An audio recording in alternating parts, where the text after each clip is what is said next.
Magandang umaga po sa lahat. Tayo nagbabalik dito sa ating YouTube channel, Samuel Soriano TV29, para mag-discuss ulit ng another coins. At dito po ay ating hilig mangulikta ng barya. Kaya tayo nandito nagse-sailing ng kanilang mga alaga ang aking mga koleksyon. At isa naman tayong kolektor.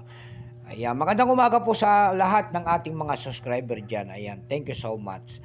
Babatiin ko lang ang aking mother dyan po sa Dumpay Basista, Pangasinan po. Ayan, Milagros Soriano po ng Daragin. Lahat po ng Soriano family dyan sa Daragin po, ayan, masantos na kabuwasan si kayo namin at mabuhay po kayong lahat dyan. Babatiin ko lang din ang aking mga kapatid dyan, ayan, tulad ng aking mga kapatid dyan, kung saan kayong dako ng mundo po, ayan. Lahat ng aking uncle dyan po sa Monte Quezon, Isabela po, lahat po ng Pinto family po, ayan. Lahat po ng Ilocano, ayan, masantos na kabuwasan si kayo namin. Yun naman po hindi pa po nakapag-subscribe dito sa aking YouTube channel. Anyayahan ko lang sana kayo at malaking tulong na po o bagay ang inyong gagawin. Tulad ng pagpindot ng ating subscribe button, like and share para ma-update ko kayo sa mga latest ko pang gagawin mga video po. Mayroon na naman tayong pag-uusapang barya at ito po ay mga sinaunang barya. Makikita nyo po ang isang imahe ng isang lalaki nakaharap po sa kaliwang bahagi. Malapit sa kanyang baba ang kanyang pangalan. Siya po si Dr. Jose Rizal, ang dakila nating bayani, in the year 1990, and then Mitmark in the Republika ng Pilipinas. Pagkatalikod naman natin, makikita naman natin ang isang imahe na 1 peso, and then po isang tamaraw.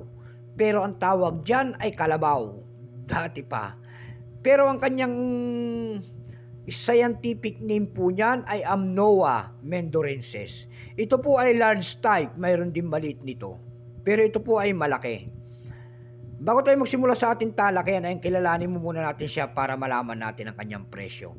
Issue po Philippines po, period Republic 1946 up to date po, type standard circulation coins years 1983 hanggang 1990, value nito 1 peso, large type.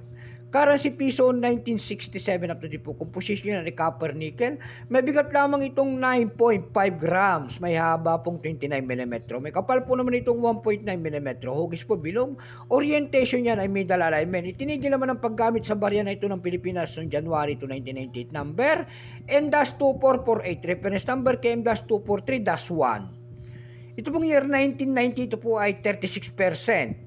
Wala pa pong maipakita ang ating Bangko Sentral kung ilang piraso ang ginawa sa barya na hawak natin.